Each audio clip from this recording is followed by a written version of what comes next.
Ladies and gentlemen, this is your Astro Shaman Pernell Bobby. Okay, I'm here creating a modern world of mediation via education, leveraging astrology. This is the new moon at the first degree, the degree of Aries, which literally means new, a brand new step into your personality. There's a tremendous amount of things happening. We're coming out of Scorpio season, where basically we've been literally forced, or unless you willingly did your shadow work, to just look at where have our psychological motivations that playing. Okay, it's time to take flight, baby. That's what I got right there. It's time to take flight. Where have your psychological motivations impacted you? I am going to show you the chart, so you will see a little bit of that today. I want to let you know up front. With this happening, the sun and the moon at the first degree coming out of Scorpio season, what's tremendous about this is a couple days before the 23rd, when the new moon hits, aka today when I record this, which is November 20th, we have a Grand Air Trine. Now, a Grand Air Trine is kind of saying something like, hey, look, you have the opportunity with the moon in Libra, Aquarius, Saturn in Aquarius, and Gemini and Mars. While Gemini is in retrograde, you have the opportunity to really look at and review, your ideas, the ways in which you have cut, what things have you cut from media, whether it's about things that have supported your mental health, okay, things that have been a restriction or a limitation from some sort of a structure, some sort of authority in your life.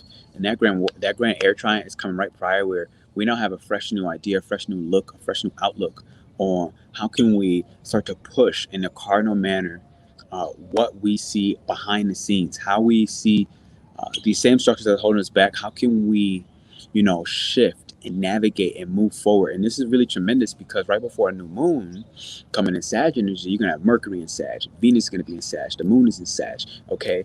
And you see all of this energy right here. Look at these planets, just in general, like, okay? You literally see it. That's 4 fire planets coming up off the rip. And what is tremendous about this is the fact that if you can dream it, these hopes, these possibilities are completely endless. They're completely expansive. But there's something else that's happening that I would like to show you briefly. And this is a kite.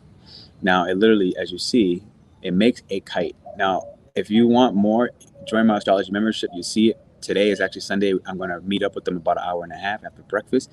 So this won't be too long. The kite will basically say, look, all you have to do with this is this Cancer, release your feelings. Literally release your feelings, like especially the ones that you're being private about, that you've come to an understanding of, damn, I was the one actually gaslighting other people. Like I was looking at this girl, I was looking at this guy as somebody who tried to convince me, tried to gaslight me.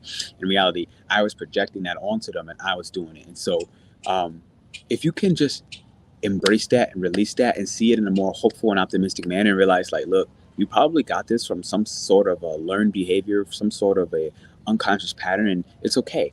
All right. Now, the thing is, new moons are times to actually start to manifest things. All right. So I never, this isn't an eclipse or anything like that. So you actually can write down your manifestations.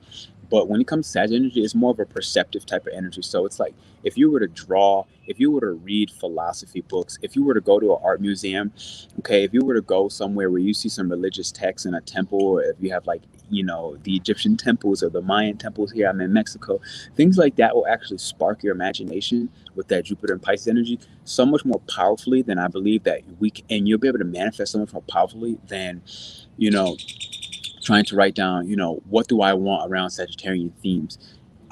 But you saw the plane that came up and overhead a little bit earlier, right? And it's like long distance travel. This is a great time to manifest, getting your ass up and out of the country and going to take a trip abroad and realize, like, go bigger, where you might not even need to take a trip abroad. You might want to live abroad. I just met a girl, 25 years old here, from San Francisco. She's like, yeah, man, I just want to figure it out. So the thing is, like, we have more power than just, I want to figure it out. Like, Sag is a burst of energy, but it is mutable. So we need to be able to kind of try to focus and hone in. And this grand water trine coming in prior, on the 20th, 3 days prior, you should really take the time to, relate and associate yourself either with random and curious conversations or with groups that are unique to you, the Aquarius. Like, so for example, I have my astrology membership. We're meeting today on Sunday. It's a prime example where I'm going to tell them, y'all should really get your ideas and things in check and in play right now with the group. Like, share them out loud, because we're going to be able to give you feedback. If you use this Grand Air Trine energy, all right, you're going to be able to better, more accurately, have a fulfilling manifestation. Here's a bird again, ready to fly. It's ready to blast off, baby. A more fulfilling manifestation. Like, this is the kind of energy where it's like, look, you really, it's just like jump, okay? Anything is possible. Just say yes. Just blast off. Just say yes. Just feel optimistic. Just, feel this generator energy. Feel how you're getting charged by just this message, okay? And understand that this is going to be a brand new personality because of the fact that you have, okay, this first degree. The first degree in the sun and the moon is saying, first off, Aries is exalted in the sun. So, that first degree in the sun, it's in a high form. In a sense, I'm in Aries, but I have my third decan, which puts me in Jupiter, aka Sagittarius, which like this. Me, how you see me, as a naturally expansive human, an actually expansive person, always focusing on increase. I want you to think of, how can you increase your DNA? How can you increase your beliefs, your hopes, your dreams? How can you increase your spiritual practices? How can you increase, the word is increase here. The word is amplification. And also with the Grand Air Trine, to look at, how can you do this in a way where you don't fall into the negative sides of Jupiter, because Jupiter will expand anything you give it. So it will expand optimism, but it also can expand hate. Okay, it will expand love, but it also can expand despair. So on this, going into this, you really want to let that emotional stuff go. If I'm being honest, like Sag doesn't do well with, being overly emotional, being overly committed. You want to be mindful of oversharing, because Mars is still squaring Pisces and Neptune. So that square is still happening. So your thoughts may not fully be clear when it comes to manifesting. So you want to focus on things like breath work, Qigong. Okay, I did Chinese Qi cups. Check my Instagram. I just did a video where you could move the Qi energy in your body and purify your willpower, which is the sun, with clean, clear thoughts. And if you do this, if you do your breath work, you do your yoga, you do your meditation, you align with your faith, you align with, what does spirituality mean for you? What does God mean for you? You align with your God. Doesn't matter what religion, what culture. Doesn't even matter if it's neither. It is just astrology is your religion. It really doesn't matter, even though astrology is a language. Okay. A language of the gods, to be more precise, light code language, star language, but whatever, that's a different story.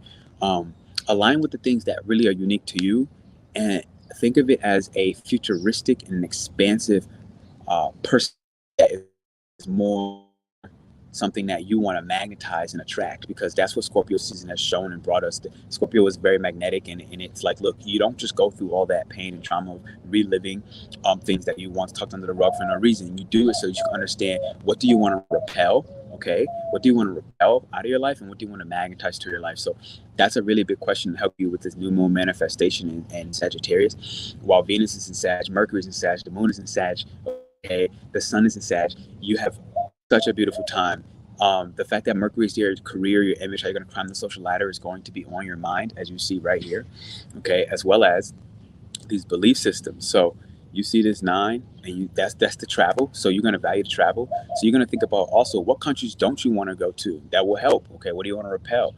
What beliefs don't you want to have from your family? That'll help. What do you want to repel? But also, where do you want to go? Okay. And how do you want your career to look? How do you want it to advance? How do you want it to expand? These are the things that will really get you to the point where the joy and the optimism and the sheer confidence of just saying yes, okay, to a manifestation will just put you in a position where, in 6 months from now, which looks like, what month is it? It's November plus 6. You got December minus 1. It's May. By May next year, this is when whatever you say or do now, you don't even have to look at your written manifestations. It'll just come true. So I want to say thank you. This is Pernell, Bobby, your astro shaman, creating a modern world of education, okay, via meditation, leveraging astrology. Every first and third Sunday, we will meet up in our Astro Divinity memberships. Today is one of them. We're doing astrosexuality, helping you understand the masculine and feminine properties of each sign and how they work and play within you. So this is my new moon interpretation for the first degree in Sagittarius. I'll see you soon, baby.